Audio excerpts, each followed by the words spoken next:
Assalamualaikum warahmatullahi wabarakatuh. Waalaikumsalam warahmatullahi wabarakatuh. Selamat malam Sobat Al-Fatah, baik yang di studio atau yang di pemirsa di rumah. Malam. Sehat ya? Sehat? Oke. Kita kembali di podcast selanjutnya. Seharusnya tuh kayak ada nama programnya gitu ya. Apa ya kita kira? Nanti diusulkan lah nama program, kan kita udah ada podcast sebelumnya, udah ada satu podcast, mungkin nanti bisa diberi nama program gitu. Oke. Nah, kali ini kita pembukaan dulu. Alhamdulillahirabbil alamin.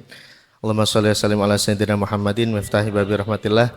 Adada ma fi ilmillah salatan wa salaman daimain bidama mulkillah wa ala alihi washabihi amma ba'd. Kali ini podcast kedua kali ini yang tayang di kanal YouTube Santri Al-Fatah.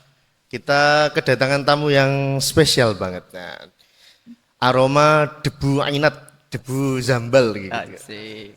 Debu ya datang datang dari negeri Yaman jauh di sana. Nah, kita bersama Ustadz Qadri Azizi. Selamat malam Ustadz. Assalamualaikum. Waalaikumsalam warahmatullahi. Mungkin akan dibacakan kurikulum vitae-nya atau biografi lah oleh Mas Arifin. Silakan. Sebelumnya kita perkenalkan sama co-host saya yang insya Allah kompetitif ini. Bukan kompetitif, apa ya?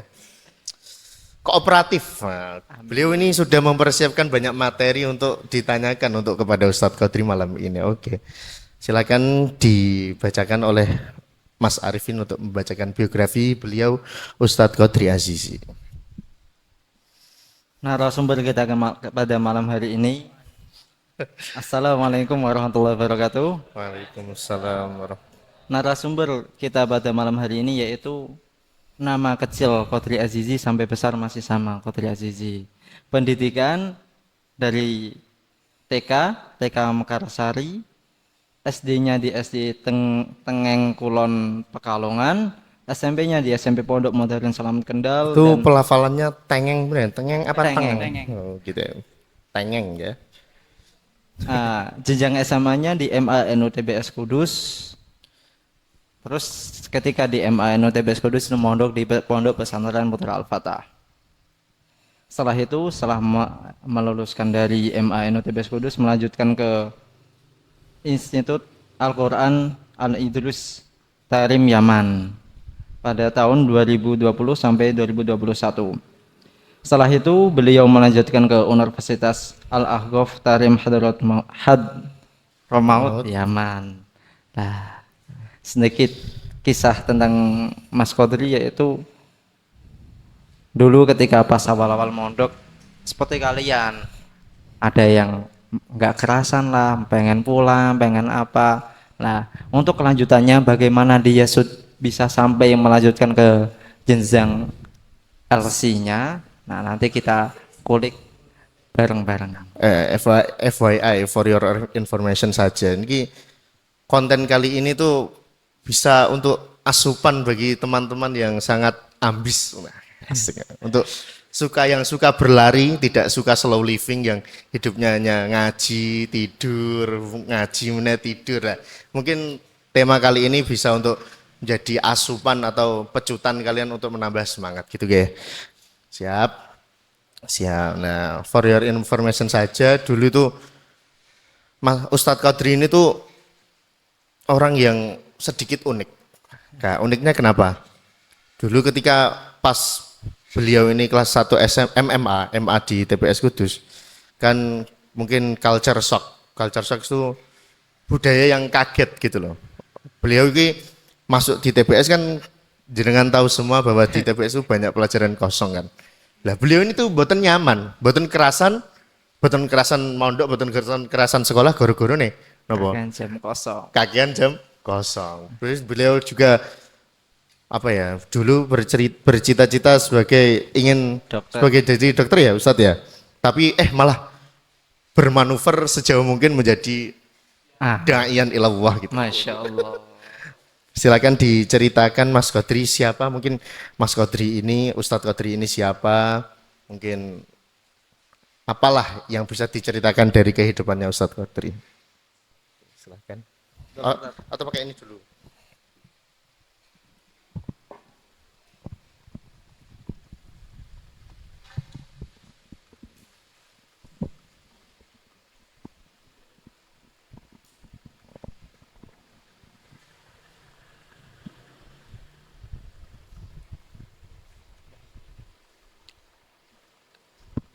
Assalamualaikum warahmatullahi wabarakatuh. Waalaikumsalam. Alhamdulillah wassalatu wassalamu ala Rasulillah wa ala alihi wa sahbihi wa mawalah. Sebelumnya izin Gus, sebenarnya kalau buat dereng pantes ten mriki. Ya, cuman imtithalan li amri. Ya, insyaallah sedikit-sedikit lah kita berbagi, kita sharing bersama.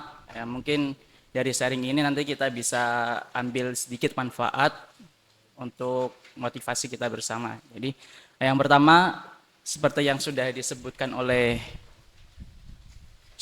Mas Arifin, Mas Arifin. Mas Arifin ini kakak kelas kula nek ten mriki niku. Sampun sepuh nggih.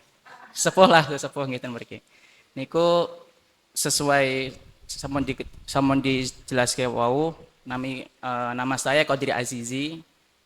Kelahiran Pekalongan asli. Hidup di Pekalongan berarti cuman 12 tahun. Setelah itu kita jalan-jalan lah, kita keluar dari Pekalongan ke Kendal 3 tahun, kemudian di Kudus sekitar 3 tahun juga, kemudian alhamdulillah sekarang di Yaman hampir mendekati 5 tahun. Jadi total hidup itu 12 tahun di rumah, 12 tahun di jalan. Ya itu. Kemudian untuk cerita tadi apa tadi tentang asal mula mondok aja gitu ya. Jadi dulu itu saya masuk pondok itu tahun 2015.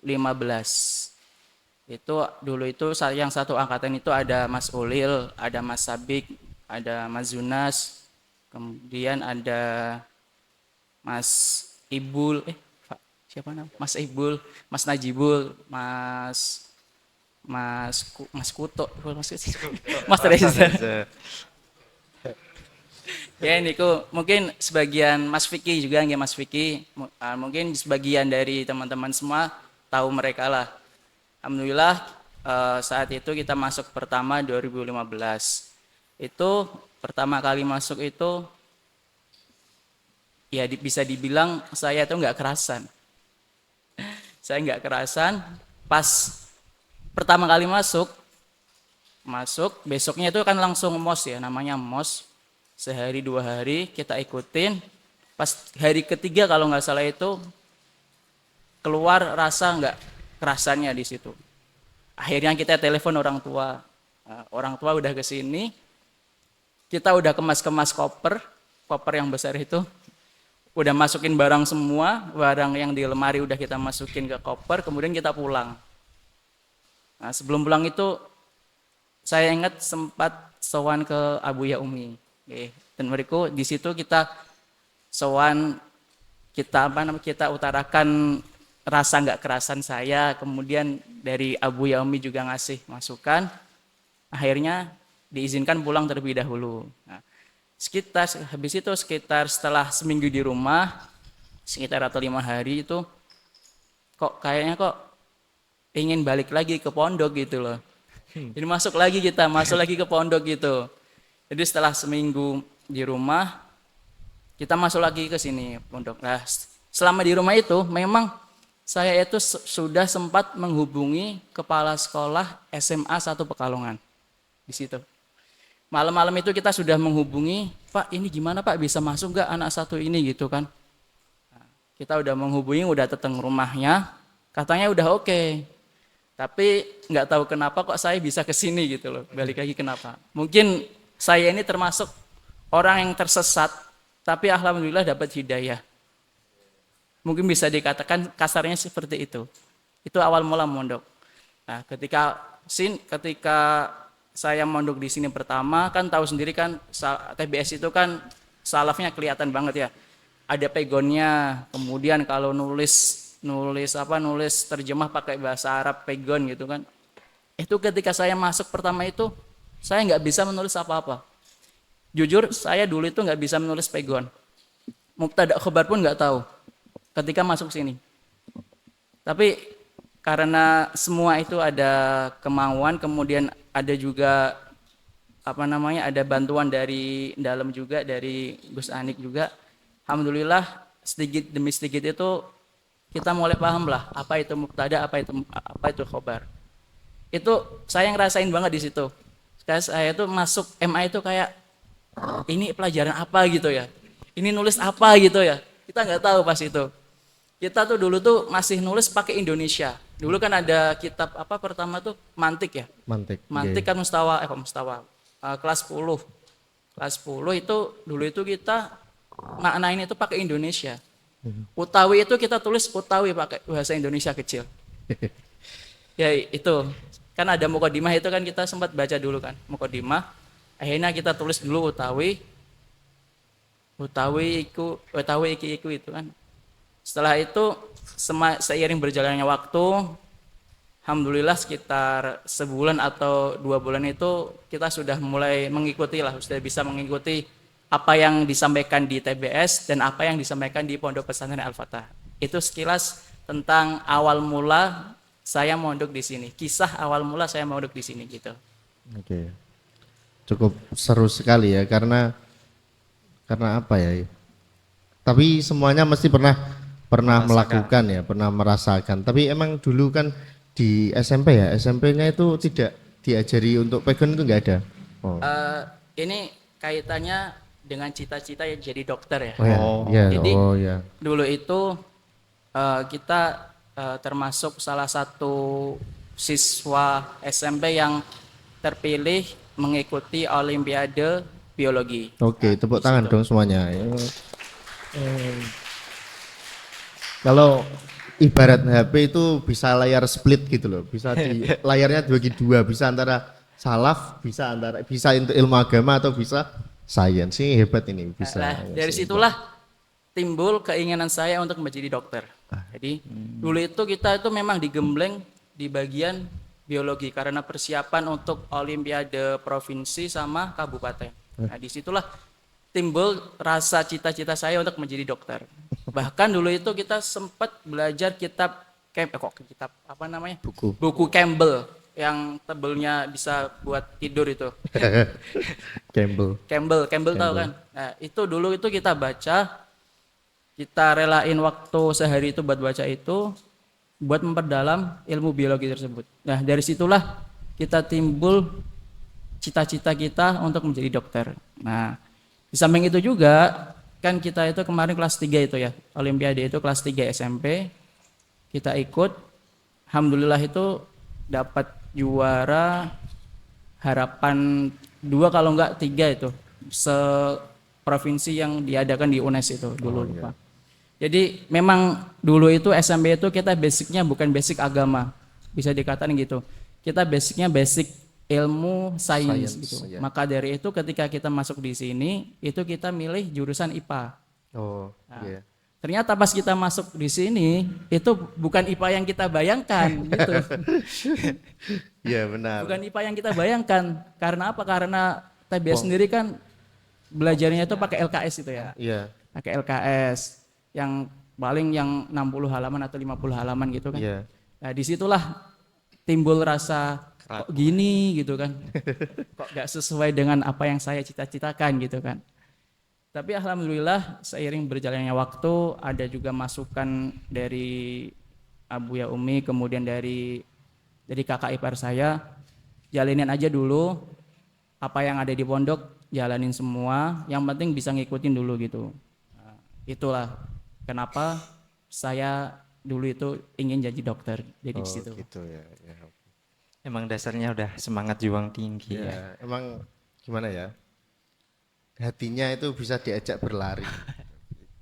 Kalau kita orang tuh slow living, hidupnya santai, nggak sampai-sampai tapi. Nah, tapi kesan selama mondok di Al-Fatah yang paling berkesan boleh tahu Kak? Paling berkesan apa ya? Mungkin. Kalau pribadi saya sendiri itu eh, mondok dengan waktu 3 tahun ya. Iya. Dengan waktu 3 tahun, yang mana dari 3 tahun ini bisa mendapatkan, intinya bisa mendapatkan dasar-dasar untuk melanjutkan jenjang selanjutnya. Itu merupakan kesan yang memang benar-benar semua itu kesan lah 3 tahun itu. Iya. Semuanya Intinya yang di situ. terjadi itu Iya. kesan. Oke. Iya, di situ.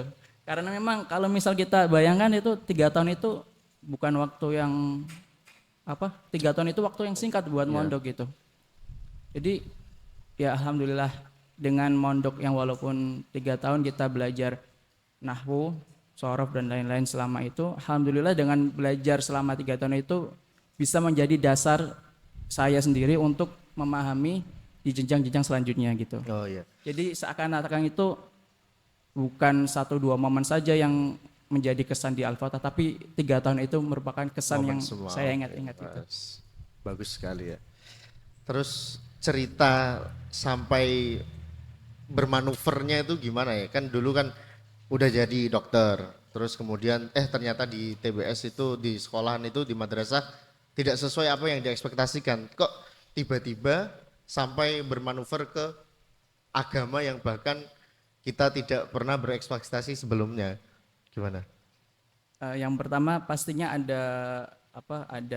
pasti di balik semua itu pasti ada doa. Iya. Pasti. Kita yakinin di balik semua itu pasti ada doa. Yang mana nggak tahu siapa yang mendoakan, itu pasti menginginkan saya itu untuk bermanuver ke situ. Oh iya.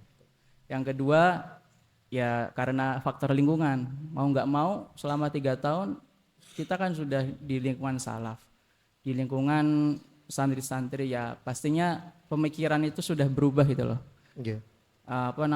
Faktor-faktor untuk menjadi dokter itu semakin berkurang dan ditutup dengan faktor-faktor untuk menjadi santri. Nah, disitulah salah satu faktor penyebab kenapa kita berbelok arah. Pernah sampai di titik momen, wah enggak nih dokter, harus santri nih. Pernah enggak? Mungkin kejadian apa gitu, atau mendengar perkataan siapa, atau melihat apa gitu, pernah enggak? Kalau seperti itu belum pernah, karena kita dulu itu modelnya tuh ya udah jalan aja gitu, yang ada di depan jalan aja, yang penting enak dipandang, enak dilakukan gitulah, nggak menyiksa hati gitu. Intinya di situ. Oke, sedikit cerita. Jadi Mas Ulil sama Mas Qadri itu dulunya itu duet maut. Nah, dalam perlombaan debat bahasa Arab sampai juara tingkat provinsi. Nah, mari kita untuk bercerita dulu bagaimana duet maut ini bisa sampai Tiba-tiba seprestasi itu. saya yang jadi narasumber ya. Mungkin Ustadz Qadri dulu lah yang bercerita, karena saya tuh aslinya bisa ikut lomba itu ya karena Ustadz Qadri gitu ya. Asik. Silakan Ustadz. Ini mau dari mana nih ceritanya berarti? Mungkin awal kali ya mungkin. Berarti awal kali. Berarti dulu itu kan ada yang namanya kelas LPB. LPB bahasa Arab di situ ya. Lembaga Pengembangan Bahasa Pengembangan Bakat Bahasa Arab. Nah, disitulah kita kan orangnya nggak suka kosong ya. Akhirnya Nggak suka kosong. Akhirnya Ini yang kita- perlu dicatat ya teman-teman. Yang suka berlari tadi, yang tidak suka slow living itu bisa dicatat, nggak suka kosong.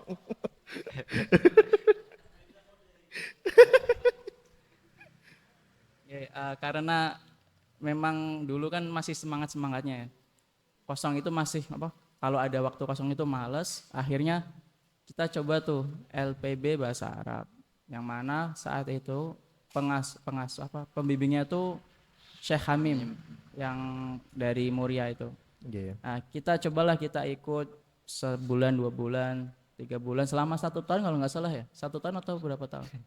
1 tahun Dari ya. kelas 10 ya? Dari kelas 10 kan? Enggak. Oh, Kita ikut dari kelas 10, Oh, iya. tapi lombanya bukan kelas 10. Iya, dari kelas 11 berarti setahun. Ya, Iya. berarti kita sempat ikut LPB itu selama 2 tahun. Dulu itu masih rutin, jadi dulu itu kita kan masuk TBS itu jam 7 sampai jam 1. 1/4. 1/4. Nah, terus kemudian dilanjut kelas LPB bahasa Arab jam 2 sampai jam 3 sampai asar. Besar. Nah, itu dulu itu sempat rutin LPB itu. Seminggu 2 kali, seminggu tiga kali. Tiga kali. Seminggu 3 kali. Seminggu 3 kali ada Ustadz Nafian, ada Syekh Alim, Hamim, Syahulin. terus Pak Ustadz Mujib. Ustadz Mujib. Nah, disitulah mereka bertiga ini menggembleng kita untuk pengembangan bahasa Arab ini.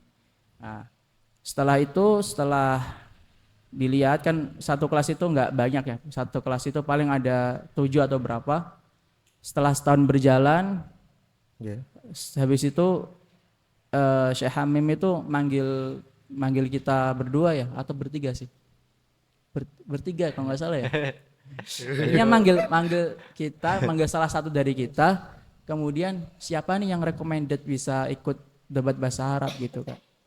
Nah, intinya disitulah ditemukan 3 orang dari TBS, yaitu saya sendiri, kemudian Mas Ulil, kemudian satunya lagi Mas Amanu yang dari Musyaki. sering ikut majelis Jumat Legi itu Ya. yang Nah, disitulah kita membentuk satu tim, yang mana kita dulu itu mulai dari lomba Porsema Kabupaten di Kudus. Nah, dulu itu pesertanya sekitar 10 lah. ya 10 10-an sekolahan. Nah, 10 sekolahan yang jadi juri dari TBS sendiri. Ustadz dari TBS atau dari dosen tapi lulusannya TBS. Ya di situ. Jadi dulu itu ingat kita ada Syekh Syekh Ulin. Hamim sama Enggak, Syekh Ulin yang jadi Syekh Ulil. juri. Ya, Syekh Ulil.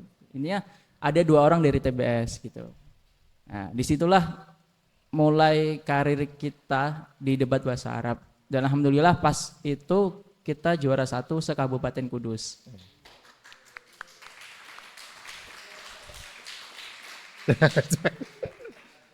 Nah, setelah itu kan Porsema itu berjenjang ya.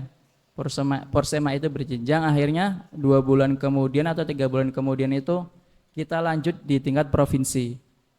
Di tingkat provinsi itu ada sekitar berapa? 20-an peserta ya. Ya, 20-an peserta. Itu dari berbagai madrasah se-Jawa Tengah.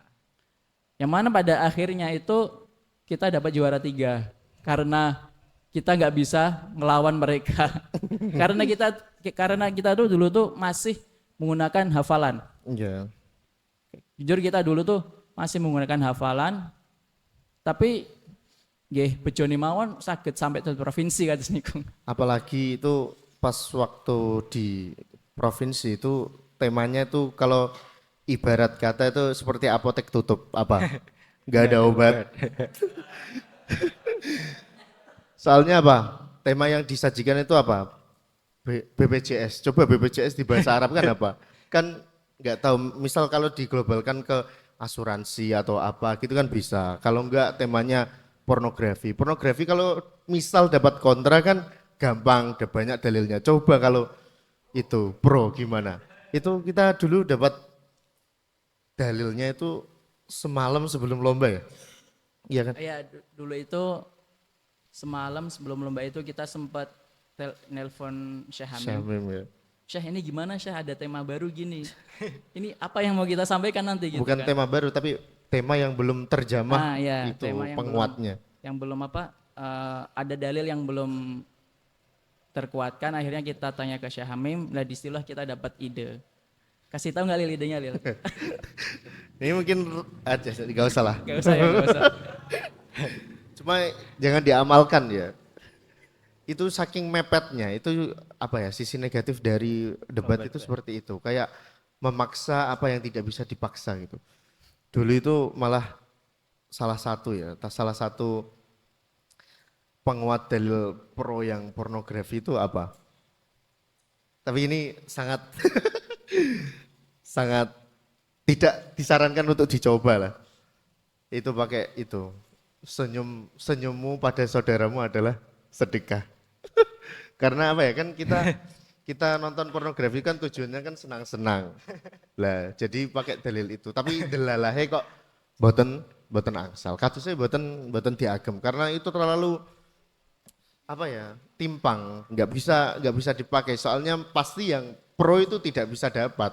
Masa ada pornografi bisa menang gitu pas wayah pro kan buat sakit kayak gitu. Terus pas saat ini Ustadz Kodri mengingat masa itu gimana? Gimana ya? Kan begitu apa ya? Begitu awkwardnya dulu kita itu sembrono gitu. Tapi itu bisa membuat cerita. Bagaimana saat ini merasakan saat dulu itu gimana? Saat dulu Iya. yang mana? Yang Yang saat lomba itu loh, saat lomba terus saat ini rasanya gimana? rasanya ya dari situlah kita bisa belajar bagaimana bisa mendapatkan tentang manfaat bahasa Arab itu. Jadi dari situlah kita bisa belajar bahasa Arab. Yang pertama belajar untuk menulis ya. Ya. Untuk menulis bahasa Arab. Jadi dulu itu kenapa kita bisa katakan belajar menulis? Karena kita tuh dulu itu sebelum bikin materi itu kita coret-coret dulu itu. Kita coret bahasa Indonesianya gimana, nanti di bahasa Arab kan gimana gitu. Nah, di situ. Kemudian setelah kita tadi kan ada manfaat kita bisa menulis bahasa Arab, kemudian ada bagaimana cara kita mentakbir, menyampaikan dengan bahasa Arab itu. Nah, dulu itu kita sebelum tampil itu sempat berhadapan langsung sama Syekh Hamim. Jadi kita dulu tuh sebelum pulang tuh pasti 1 jam sebelum pulang di ruang waka tuh, di ruang waka situ kadang nunggu sampai 2 jam, nunggu beliau kosong kan. Nunggu beliau kosong, ya udah akhirnya mau nggak mau walaupun 10 menit 15 menit beliau tuh sempatin waktu buat kita buat latihan gitu. Buat latihan ya walaupun sedikit tapi kata Syekh Hamim yang penting tiap hari harus ada perkembangan gitu. Harus ada materi baru, harus ada takbir baru gitu. Nah, itu sih yang salah satu yang paling yang bisa kita ambil dari lomba kemarin itu.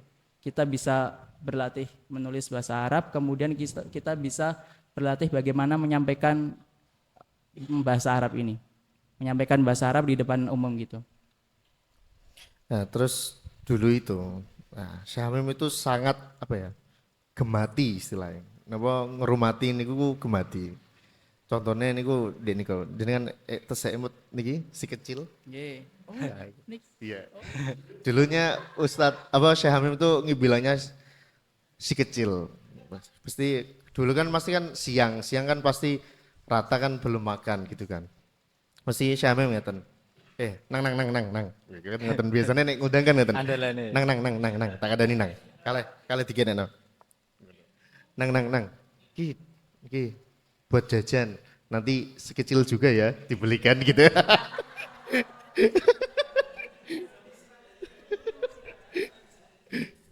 Dan sekarang si kecilnya sudah menjadi si daplok. Oh, ini ada puteranya sih. Iya, itu si kecil pantes itu. tadi kok kayak wajahnya nggak asing gitu loh. Dulu kan masih MI Iya. masih duduk di depan Vario tuh kan. Masih iya kalau Iya. Pantes wajahnya nggak asing. Terus mulai saat itu mesti bertambah kan ya cintanya sama bahasa Arab. Tapi mulai ada niatan, wah luar negeri nih, Timur Tengah nih, Middle East nih. Kapan itu Ustaz? Niatan sejak kapan ya? Kan mesti ada momen di mana wah klik, wah Middle East nih, Timur Tengah. Timur Tengah. Itu ketika kelas 11. Ya. Kalau nggak salah ketika kelas 11 itu. Itu kan dulu itu ada ini ya, sosialisasi kalau nggak salah Kampus, itu ya, sosialisasi kampus. Nah, disitulah timbul keinginan untuk belajar di Timur Tengah gitu. Itu yang paling utama di situ. Yang paling saya ingat di situ. Karena memang dulu kan banyak ya alumni TBS yang datang ke TBS kemudian memberikan sosialisasi gitu kan. Ya. Dari UNES ada, dari Undip ada. Ya. Nggak tahu kok kecantolnya yang Timur Tengah itu kita minat di situ. Itu nggak tahu kenapa di situ. Tapi emang dulu niatnya pas emang di itu ya, di Yaman apa atau di negara Timur Tengah yang lain atau? Dulu itu yang penting kita di Timur Tengah. Itu dulu. Iya.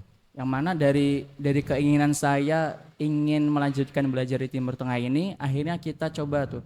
Kita coba tes yang ada di Mesir. Satu. Kemudian kita coba tes yang ada di Darul Mustafa. Itu Oh iya, dua. dulu pernah Ya. ikutan itu kan ya. Bisa nanti Kemudian, diceritakan. kemudian yang ketiga ada tes yang di Universitas Imam Syafi'i di Mukalla. Oh iya. Yang keempat ada tes Universitas Al-Aghav yang di Tarim ini. Nah, alhamdulillah kita ikutin semua dan semua ini alhamdulillah lulus. Nah, di situ. Masya Allah. Jadi perjalanan pertama itu kita mengikuti tes yang ada di Darul Mustafa. Nah, sempat saat itu kan kalau tes di Darul Mustafa itu kan kita harus ikut daurah sekitar 40 hari gitu kan. Nah, kita sudah izin dari sekolah, sudah izin, dari dalam juga sudah izin. Akhirnya kita berangkat, kita ikut tes, dan seminggu di sana itu kayak ada panggilan disuruh pulang gitu loh. Panggilan disuruh pulang, ini disuruh melanjutin sekolahnya. Ini ada haflatul hidak ya dulu, haflatul Quran ya? Ya, Haflah Quran ya. Haflah dulu itu pas tabrakan sama haflah gitu. Akhirnya mau nggak mau kita hubungan sama keluarga, ini gimana? Mau enaknya mau gimana, mau dilanjutin atau mau balik aja? Ya udah, akhirnya seminggu setelah itu kita balik ke pondok, kita lanjutin sekolah kita lanjutin di pondok kita, yang mana dari situlah kita nggak bisa melanjutkan di Darul Mustafa karena kita dulu itu sudah lolos daurah, cuman yang 40 hari ini kita belum bisa mengikuti. Oh iya. Nah, jadinya kita cuma lolos tes daurah, tapi karena panggilan dari sekolah dan ma'had pondok pesantren, ya udah akhirnya kita putuskan untuk pulang ke sini. Itu yang pertama. Itu sebelum kita boyong, itu masih kurang 3 bulan atau 4 bulan sebelum boyong. Nah, setelah itu mendekati boyong, kita kan juga cari informasi juga ya, informasi di mana sih yang informasi Timur Tengah itu, di mana yang membuka tes itu. Akhirnya kita dapat Mesir, kemudian Universitas Imam Syafi'i dan Universitas Al-Aghav. Nah, disitulah keinginan saya untuk mencoba itu muncul di situ. Wah, ini asik, ini kayaknya mencoba semua gitu kan. Kita juga belum tahu mau kemana gitu kan. Kita akhirnya coba satu persatu. Yang kedua itu, yang pertama tadi kan Darul Mustafa, yang kedua Mesir, yang ketiga Imam Syafi'i Mukalla, yang keempat Tarim. Dan di situ tuh kita semua itu sendiri di situ. Jadi orang tua nggak tahu, keluarga nggak tahu. Kita izinnya, Pak Bu mau pergi izin ke Jakarta, mau tes ke Mesir gitu. Pak Bu mau izin ke Malang, mau tes di Universitas Imam Syafi'i gitu kan. Pak Bu mau izin ke Lasem, mau tes di Universitas Al-Aghav gitu. Tahu nggak tahu, akhirnya kita ini aja nunggu pengumuman, kok dilalah lulus semua di situ. Ya disitulah kita ada momen bimbang di situ, mau kemana. Akhirnya kita sowan ke dalam, sowan ke dalam. Habis itu gimana ya, sowan ke dalam juga, terus minta saran dari ulama, yang mana akhirnya kita condong ke Yaman di Universitas Al-Aghav situ. Oke. Mungkin bisa kasih gacoan napa ya? Wah, niki nih. Aku sing mari iso ibarat kasar niku napa ya? Ibarat kasar iku wah iki lho, sing mari aku iso ketompo iku niki ngono. Apa amal atau apa semacam bisikan hati atau apa gitu. Punya enggak? Punya tips, gampangnya tips and trick lah, bisa mengikuti semua tes itu. Yang pertama mungkin ini mungkin ini sebagai pengingat juga dan sebagai motivasi juga. Jadi buat teman-teman semua yang masih diberikan kesempatan belajar di TBS ataupun di Al-Fatah, itu sebisa mungkin ikutin semua pelajaran itu dengan baik. Itu yang pertama. Karena saya sendiri merasakan semua yang diteskan, entah itu di Darul Mustafa, kemudian di Imam Syafi'i di Mesir, di mana Al-Anggaf itu, semua itu sudah ada di TBS. Itu apalagi yang MTS-nya dari TBS ya, MI dari TBS, MTS TBS, MA Wah, iya. TBS. Si kecil, itu si pasti kecil. pasti Si ngelotok itu. kecil.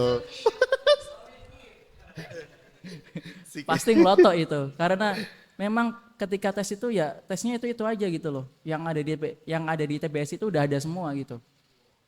Di situ. Yang salah satu yang perlu kita sadari itu. Jadi walaupun kita tiduran itu semua itu sebenarnya penting di situ. Kitab kayak Jurumiyah, kemudian Amsilatit Tasrifiyah itu yang kutip kecil itu, Iya. itu sebenarnya itu bermanfaat itu. Jadi tahu sendirilah nanti kalau misal sudah merasakan ya. Jadi sekali lagi untuk teman-teman semua yang masih diberi kesempatan belajar di sini itu maksimalkan waktu kalian untuk memperdalam ilmu-ilmu tersebut. Karena itu memang dasar banget untuk melanjutkan ke jenjang selanjutnya gitu. Jadi kenapa kok bisa lulus? Ya karena berkat TBS itu, karena berkat TBS dan berkat Al-Fatah ini. Disitulah yang saya rasakan di situ. Yang lainnya ya kita main strategi aja. Jadi kita kan ada bocoran soal di internetnya. Boleh nanya Tat, sekalian tektokan. Pernah jatuh cinta nggak Tat? Ini soalnya umur-umur kuliah itu biasanya ada aja cewek yang deket. Oh nggak usah kuliah lah. Seperti Wafik yang cuman modal suaranya rada apik ae wis ruang asrama itu. Kira-kira ada apa enggak? Kalau ada cara nangkalnya gimana? Terima kasih Tat. Jatuh cinta. Enggak, mestinya kan antum ini adalah cewek-cewek yang berinteraksi sama antum. Enggak mungkin dah, jangan bohong. Itu pas kapan Gus? Lu, saya nanya sama antum, ini kalau antum ngadepin harem-harem seperti itu kan salah satu pengganggu daripada kesuksesan. Iya enggak? Kecuali kalau memang tujuannya memang sudah mau nikah, oke, enggak masalah. Ini kan gitu kan, ya. Pasti kan ada fase itu. Enggak usah ditutupin dah, cetow wae. Nah, niki Gus jujur mohon nggih Gus, semisal kula kan di Agaf niku kan selama 5 tahun Gus. 5 tahun niku dan di sana itu kita nggak pernah melihat perempuan. Nggih. Dengerin tuh. Nggih, di sana itu lingkungan di Tarim itu selama 5 tahun itu kita nggak melihat wajah perempuan. Terjaga. Nggih, terjaga. Bahkan kalau misal kita lihat ada ibu-ibu yang jalan di samping jalan itu, kita nggak tahu ibu-ibu ini belajar jalannya mundur atau maju sih. Karena apa? Karena depan belakang itu ketutup semua.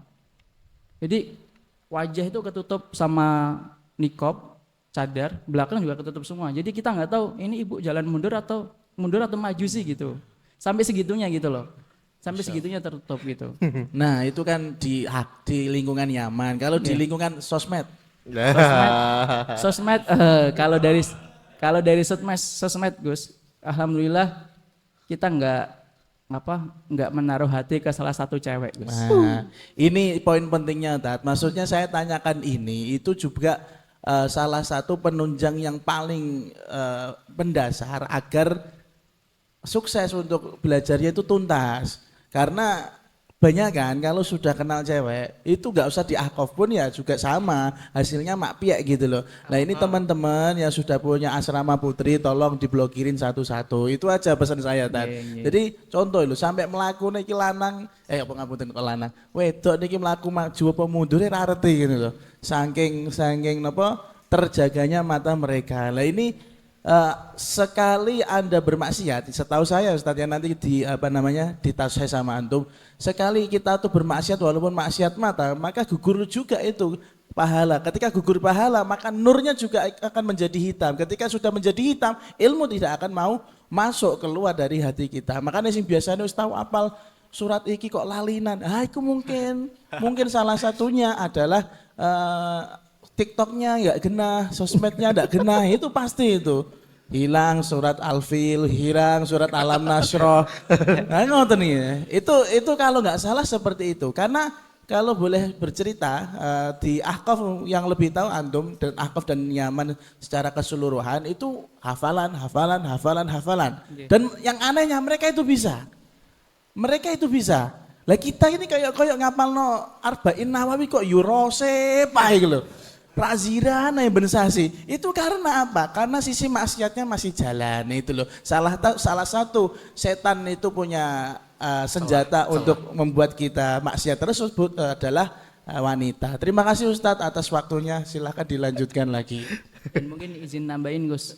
Jadi kalau di Ahqaf sendiri itu ya, itu kita itu sempat dihadapkan dengan kitab muqarrar, kitab yang dikaji itu sebanyak 200 lembar ya. Nah, tahu sendiri kalau ujian akhir itu ya dari awal sampai akhir masuk. Nah, disitulah kita mulai pusing itu. 200 lembar dengan waktu sehari semalam, gimana nih kita baca, gimana kita ngapalin gitu. Ya udah akhirnya bismillah aja, mulai dari subuh sampai subuhnya lagi itu kita fokus membaca satu kitab itu yang sebanyak 200 halaman itu. Tapi nggak tahu kenapa ya selesai aja gitu. Selesai aja 200 itu selesai. Bahkan sebagian orang tuh ada yang merojaah 3 kali, ada yang bolak-balik 3 kali. Ya mungkin di situ yang yang salah satu momen yang dianggap itu susah tapi kok bisa gitu loh. Ya mungkin karena mereka fokus tingkat tinggi ya, bukan seperti saya yang kadang fokusnya kemana-mana. Bahkan memang disitulah salah satu kelebihan yang bisa saya sebutkan. Ada juga yang lain. Ada yang namanya itu kan ada kitab Minhajut Thalibin. Ya, Gus. Minhajut Thalibin itu ya tahu sendiri ya Gus gimana kitabnya, gimana bahasanya. Itu dulu itu pernah kita ujian itu dari kitab ini Gus, kitab Buyuk Gus. Nggih, kitab muamalah. Ya tahu sendirilah gimana kita tahu bahasanya, kita tahu artinya, tapi kita nggak tahu surahnya, nggak tahu deskripsinya itu waqi'nya itu gimana gitu kan. Ya udah mau nggak mau kita hafal dalam semalam, besoknya ujian. Kita modal tawakal aja, yang penting kita udah usaha, kita udah baca kitab tersebut, masalah lulus nggak lulus terakhir. Tapi alhamdulillah asalkan ada kemauan dari kita, ada semangat dari kita, insya Allah semua itu bisa, walaupun susah pasti bisa gitu. Pernah stres gak, Tat? Stres pernah. Di sana kita pernah stres itu sampai nggak bisa tidur. Jadi dulu itu pernah kita belajar balaghah ya. Balaghah ya tahu sendiri gimana kan, syair-syairnya susah dihafalin, kemudian arti-artinya juga aneh-aneh ya, tahu sendiri kan. Malakum takakatum alayya katakaku ikum ala di jinnatin, itu kan ifrongkiu itu kan. Kemudian apalagi tadi ada yang itu yang masih awal-awal lah itulah. Disitulah momen yang membuat saya stres karena kita belajar tapi kita nggak tahu artinya. Kita belajar nggak tahu artinya tapi harus dihafal. Jadi mau nggak mau ya walaupun kita nggak tahu artinya kita hafal aja. Kita hafal. Yang pertama hafal, terus pas sampai terakhir kita hafal yang terakhir, yang awal lupa lagi. Kita ulang lagi yang hafal yang awal, yang terakhir lupa lagi. Ya, disitulah yang paling stres. Tapi ada aja futuh pas pagi hari gitu loh. Pas bangun tidur kan, tidur kita cuman 1 jam itu kalau pas ujiannya. 1 jam 2 jam. Tapi alhamdulillah pas setelah bangun itu kayak dapat futuh gitu loh. Kok bisa aja jawab gitu ya. Kok bisa aja kita bisa ngisi soal. Kok bisa aja kita lulus gitu di ujian ini.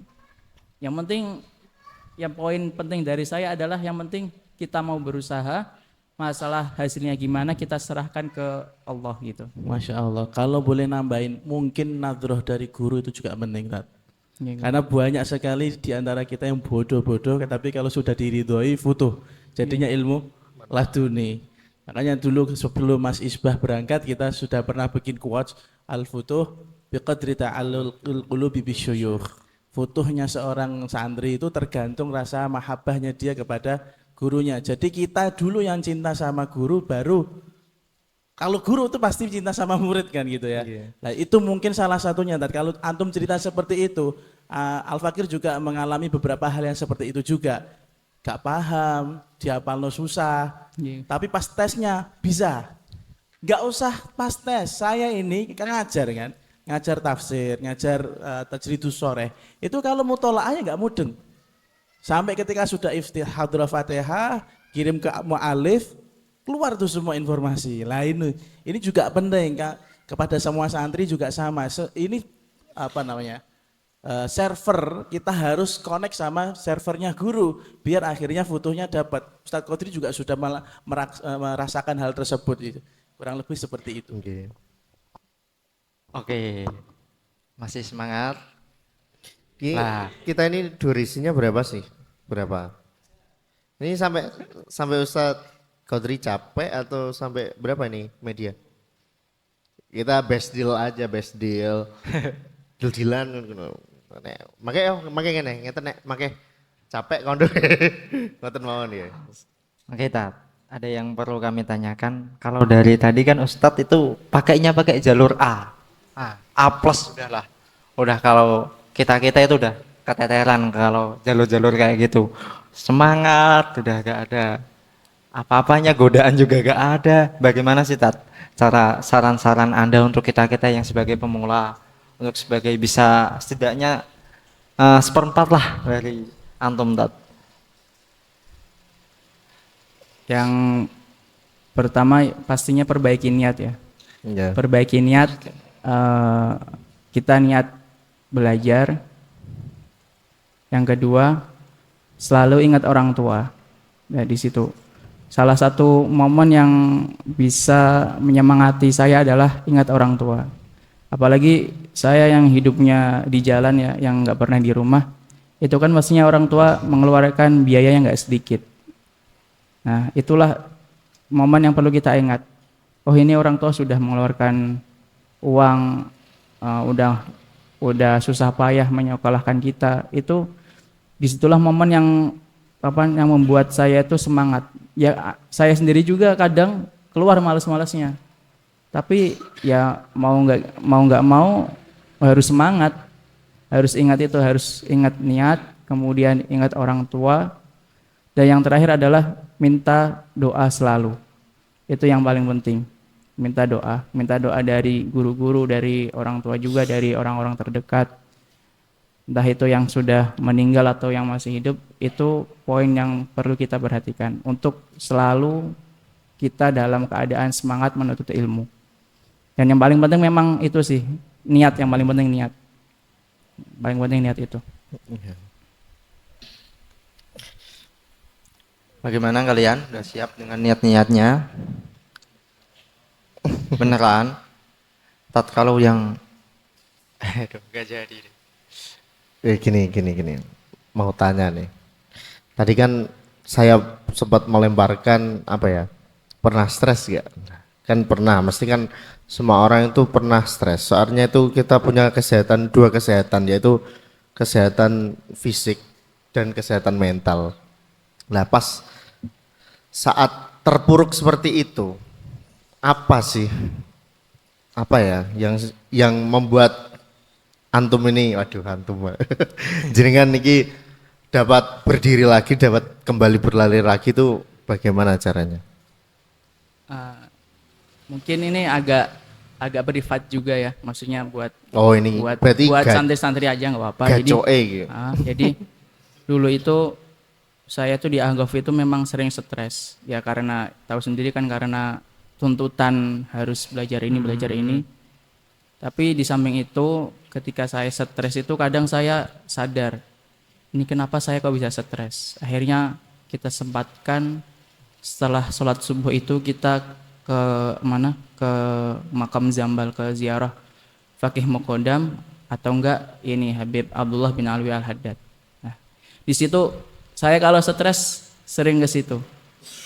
Saya kalau stres kadang ya lihat makomnya aja, nggak baca apa-apa, kita lihat makomnya aja. Gimana lihat jajaran-jajaran makom di situ kan akan ada batu nisan tuh.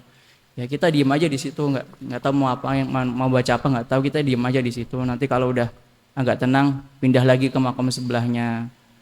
Kadang kita nggak ke situ tuh nggak baca apa-apa, kita cuma lihat doang makomnya.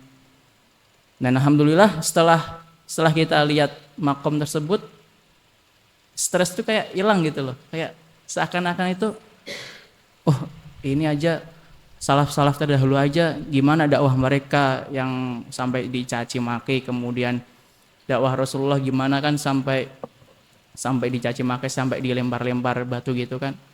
Itu ya kita teringat disitulah, teringat bagaimana perjuangan mereka yang semestinya itu mereka lebih stres daripada kita gitu loh. Tapi mereka bisa mengatasi semua itu. Jadi perlu, kalau saya sendiri memang cara menghilangkan stres seperti itu.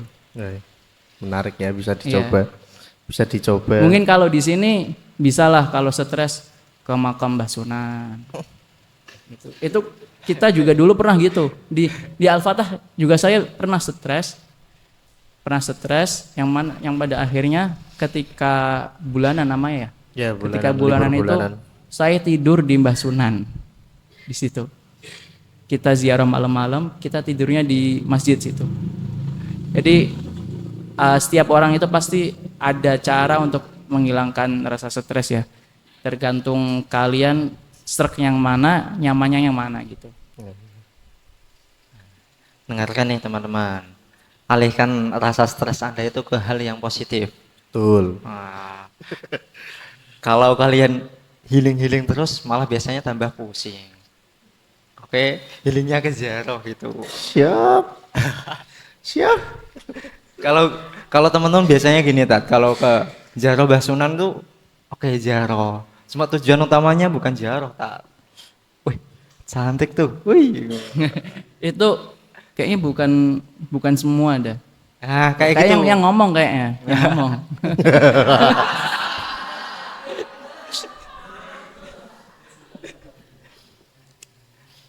Ya tapi kan semua pasti ada rasa apa? Ada apa ya? Ada intinya gimana? Kayak terbesit lah, pasti ada terbesit seperti itu, tapi ya kita palingkan lagi ke tujuan utama kita gitu. Tujuan besar kita apa gitu loh. Bukan yang tujuan ini itu tujuan remeh atau apa gitulah. Bukannya nggak boleh, terbesit itu pasti ada, tapi bagaimana cara kita untuk menghilangkan pikiran itu gitu loh. Kita fokus ke tujuan utama kita fokus ke tujuan mulia kita gitu. Yeah. Oke, lanjut lagi ke pendidikan sampean di Tarim. Ceritakan dong Tat tentang Habib siapa yang Habib Abdullah bin Muhammad Baharun. Ya. Bagaimana beliau berjuangnya untuk Al-Ahqaf dengan istri beliau. Nah, jadi mau dimulai dari mana ya? Secara garis besarnya. Secara garis besarnya. Jadi dulu itu sebenarnya itu Universitas Al-Ghaf itu full beasiswa. Dulu gitu. Sebelum perang tahun 2014. Nah, setelah perang 2014 itu ya tahu sendiri kan kalau negara perang itu bagaimana ekonominya gitu kan. Iya. Pasti semua naik, kemudian barang-barang juga berkurang, stoknya terbatas.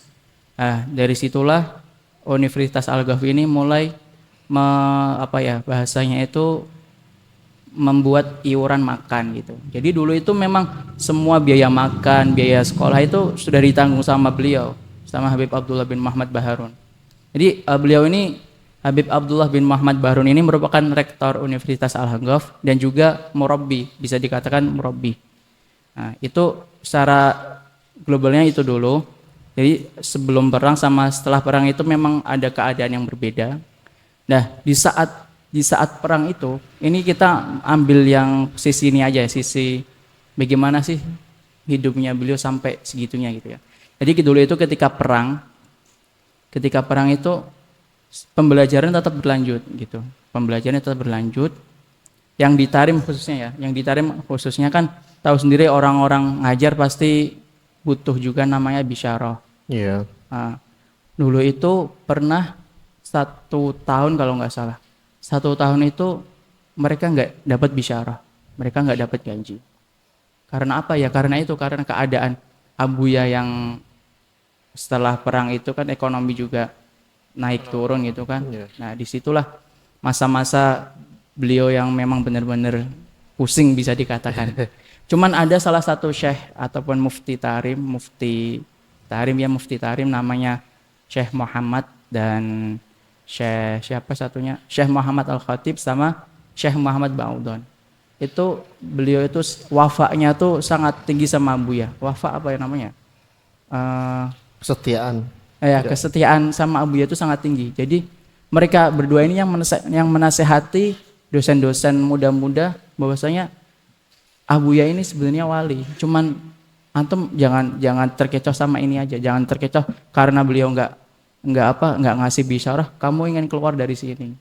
Nah, dari situlah yang ustadz-ustadz yang masih muda itu sadar, oh iya, ini ada Abuya kita gitu kan, dosen rektor kita. Kita perlu sabar gitu loh. Akhirnya mereka sadar dan akhirnya mereka sabar. Itu salah satu keadaan yang sangat memprihatinkan, yang mana pada saat itu setelah kejadian itu disitulah kita ditarikin uang bulanan untuk makan, kemudian untuk bisyarah itu juga gitu. Dan cerita lain, ini kan cerita mengenai beliau dengan dosen ya. Ada cerita lain kehidupan beliau di dalamnya di rumahnya itu, mungkin ini juga sudah ma'ruf di kalangan Ahgof ya, kalangan Ahgofi namanya. Itu dulu itu Abuya pernah mengalami keadaan makan menggunakan sisa makanan ini mahasiswanya. Jadi kalau di sana kan pagi makan roti, siang makan nasi, malamnya makan roti lagi. Dulu itu pernah diceritakan bahwasanya ketika santri makan malam itu kan makannya roti. Roti itu kan panjang, yang sampingnya itu kan kayak keras gitu ya. Yeah. Kan mahasiswa tuh kalau makan tuh yang empuk aja, yang pinggirnya tuh dibuang gitu, ditaruh bawah. Nah, pas mahasiswa udah selesai makan, itu potongan-potongan itu dikumpulkan sama petugas matbahnya, petugas dapur. Itu dikumpulkan, terus ditanya ini mau dibawa kemana? Mau dibawa ke rumah Abuya, mau dibawa ke dalam gitu. Buat apa? Ini buat Abuya makan. Abuya tuh nggak makan sebelum mahasiswanya itu makan semua gitu. Jadi disitulah kita baru sadar gitu. Oh ternyata Abuya sampai gininya gitu loh. Sampai gininya karena keadaan yang kurang mendukung, ekonomi yang kurang mendukung. Jadi ya disitulah ulama-ulama Hadramut khususnya, ulama Hadramut secara umum itu hidup gitu. Keadaan mereka ya seadanya. Mereka nggak hidup mewah, tapi yang penting setiap harinya itu cukup buat makan, buat apa? Buat takawilil ibadah, buat takawilil ibadah ini? Buat mendirikan ibadah-ibadah mereka kepada Allah gitu. Intinya yang penting bisa makan dan bisa menguatkan diri untuk beribadah kepada Allah itu udah cukup, udah alhamdulillah gitu. Pernah itu enggak? Selama belajar di sana pernah mempunyai kesempatan atau kebersamaan dengan beliau enggak, antum? Alhamdulillah kita sering bersama beliau, apalagi kalau mustawa akhir, tingkat akhir itu di sana ada daurah, ada bahasanya itu pembekalan. Ya. Disitulah kita curahkan isi hati kita curhat sama beliau, kita sampaikan apa sih masalah-masalah yang akan dihadapi orang-orang lulusan ini di Indonesia nanti. Itu di situ yang menurut saya paling dekat di situ. Jadi bahkan ada salah satu orang yang tanya, Abuya lebih baik menikah dulu atau lanjut S2 dulu. Itu sampai segitunya loh. Sampai tanya segitunya. Tapi beliau tuh melayani semua pertanyaan gitu. Bukan hanya pertanyaan ilmiah saja, pertanyaan yang dianggap remeh pun beliau jawab semua gitu. Mungkin pengalaman personal mungkin ya. Belum. Pengalaman personal kita pernah ini. Yang paling menyentuh itu Abuya itu fast respon. Jadi kan jarang-jarang ya seperti sekelas Habib Umar atau siapa kalau di chat itu membalas pesan.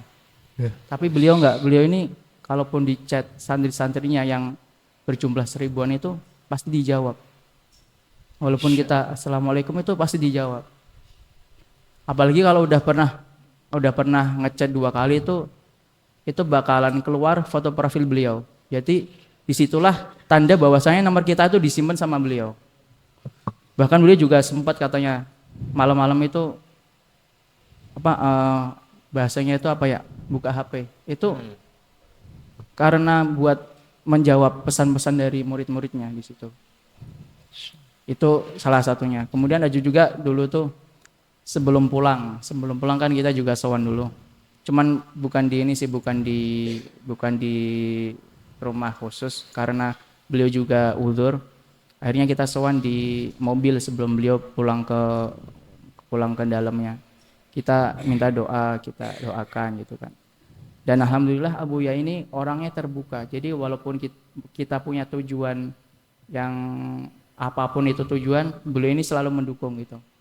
Kita mau tujuan duniawi ataupun ukhrawi itu beliau selalu mendukung.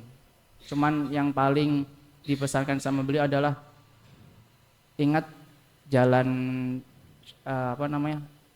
jalan ulama-ulama kalian, dan kalian sudah besar, kalian tahu mana yang hak dan mana yang batil di situ. Itu pesan beliau yang paling dikit tapi itu bisa mengena semua gitu loh. Ya. Mungkin ada dari teman-teman yang punya pertanyaan untuk Ustadz Qadri ini. Kita buka berapa pertanyaan ya? Dua atau tiga? Tiga lah. Tiga. Nanti ditutup dengan jawab cepat, oke ya? Kita punya 2 pilihan apa, nanti bisa dijawab cepat, mungkin disertai dengan alasannya, oke? Kita buka 3 pertanyaan. Siapa? Di sini ada mic kan? Ada mic? Oke. Bisa memperkenalkan diri, siapa, dari mana, dan menyebutkan pertanyaannya apa. Nggih, matur suwun atas kesempatannya. Nama saya Muhammad Yusrul Falah, asal Karimun Jawa. Saya ingin bertanya, kita semua tahu dari cerita yang telah beliau jelaskan bahwa selain semangat belajar beliau juga banyak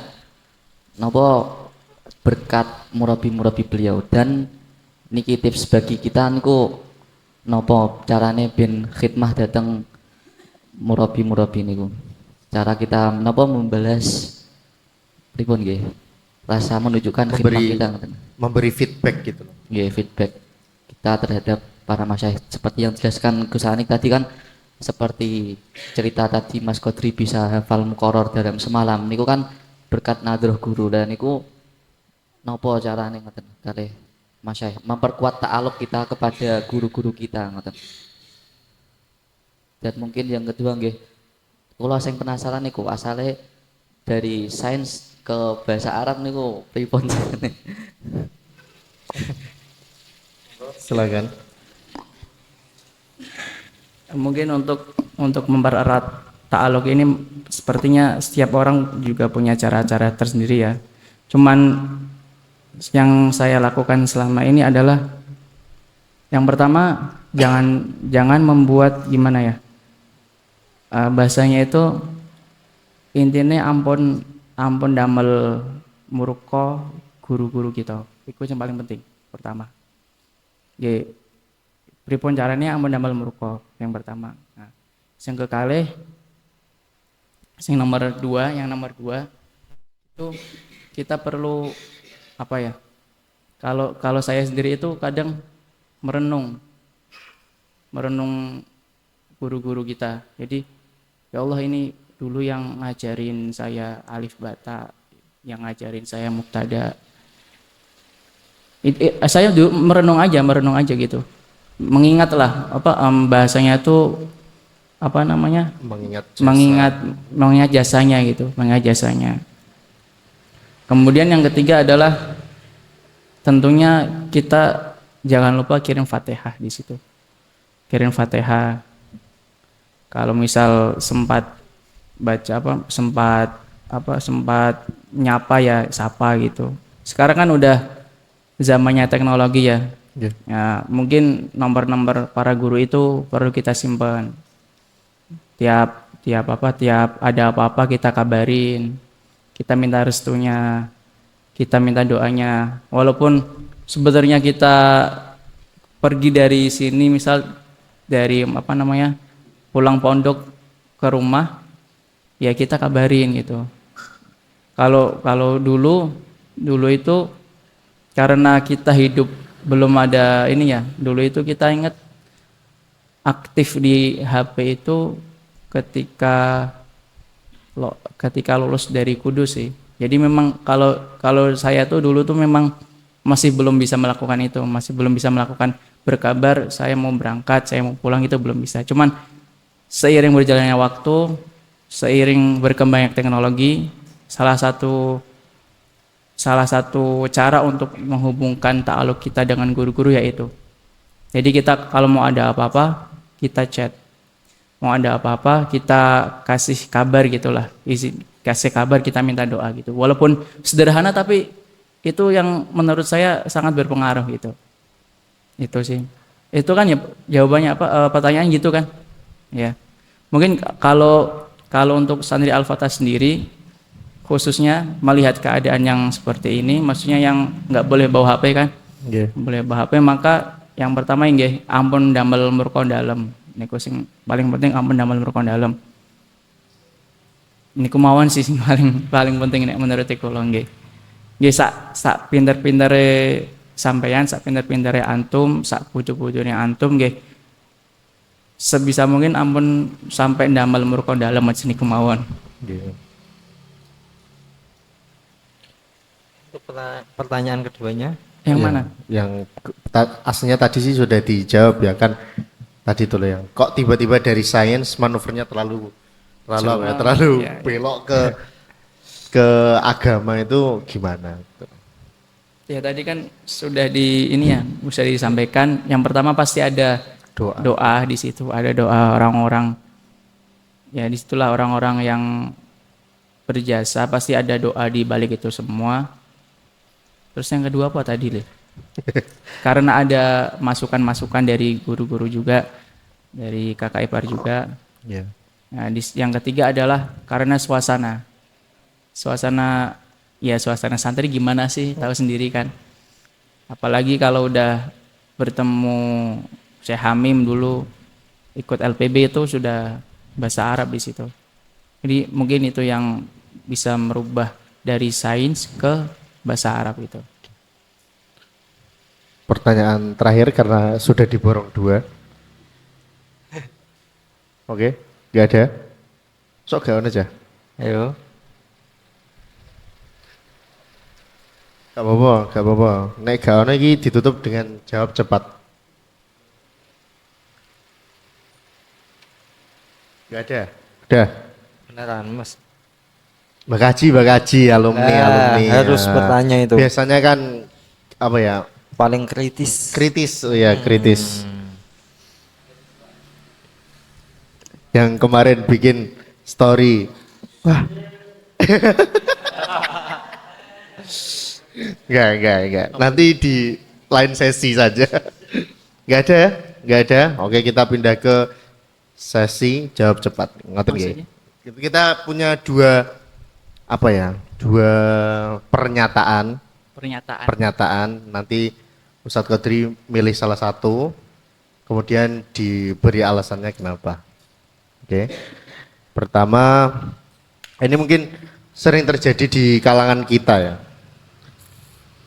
Memilih tidur terlebih dahulu baru mengerjakan daily activity atau kegiatan sehari-hari, atau mengerjakan kegiatan sehari-hari terlebih dahulu walaupun mengantuk baru setelah selesai baru tidur. Ini jawab cepat atau gimana? Ya Jawab terserah. Pilih. tapi bisa dijawab panjang bisa. Ya bisa, boleh. Coba ulangi lagi ya.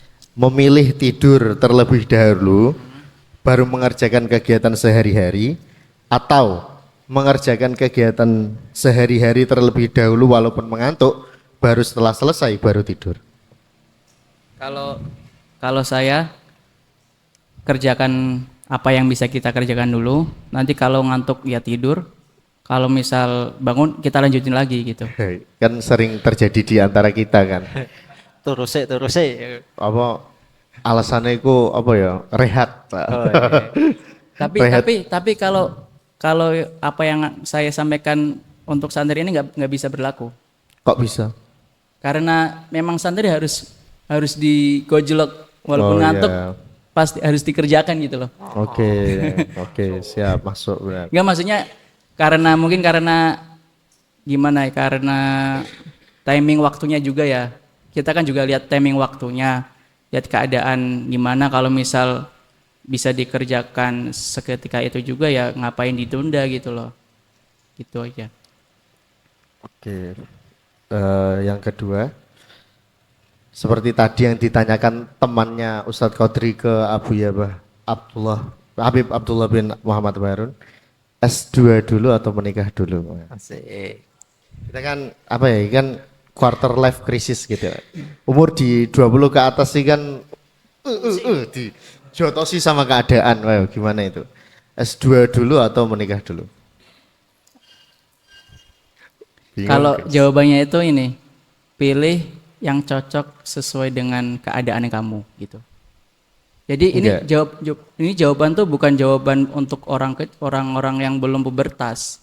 Ini memang jawaban untuk orang-orang yang sudah berumur 25 ke atas, Enggak, 23 maksudnya ke atas. tuh jenengan piyambak ngoten lho. Maksudnya kalau dari Abuya atau gimana? Jawaban dari beliau atau dari Dari jenengan. Maksudnya tuh ini ada pilihan yang disodorkan kepada jenengan. Jika ada keadaan yang sangat memepet, memaksa menikah atau S2 dulu, enggak, jenengan tuh milih S2 dulu atau menikah dulu, atau menikah dulu baru lanjut S2. Tadi kan Oh, udah berarti- sowan Mbahnya Hamdanah nih. Nah, gitu kan aku ada pernyataan seperti itu kan. Emang kita nggak tahu gitu kan gitu. Oh, berarti ini pertanyaan Untuk jenengan. ditujukan ke saya. Ya. Gimana ya jawabnya?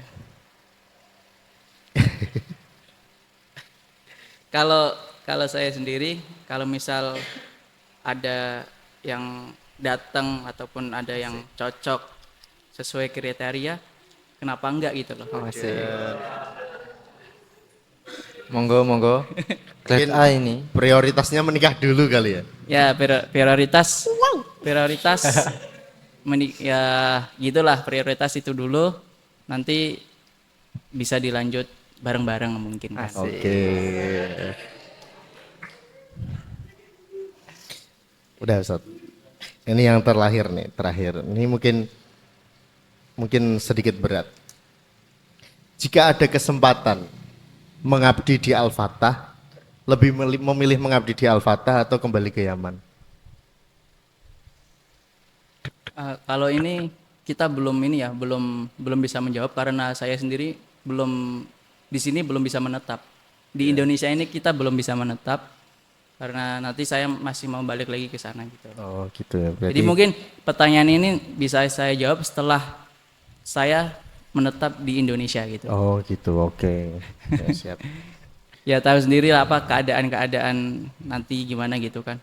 Kita kan belum tahu lagi gitu. Jadi untuk pertanyaan ini saya bisa jawabnya nanti setelah saya menetap di Indonesia gitu. Oke, kita tunggu ya.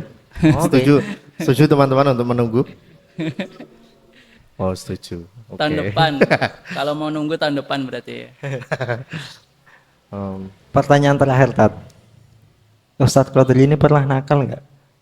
Kok kayaknya dari tadi grade A terus ini pernah nakal atau apa gitu, bolos-bolos atau apa gitu. Kalau nakal pernah, bahkan lebih dari bolos, itu aja.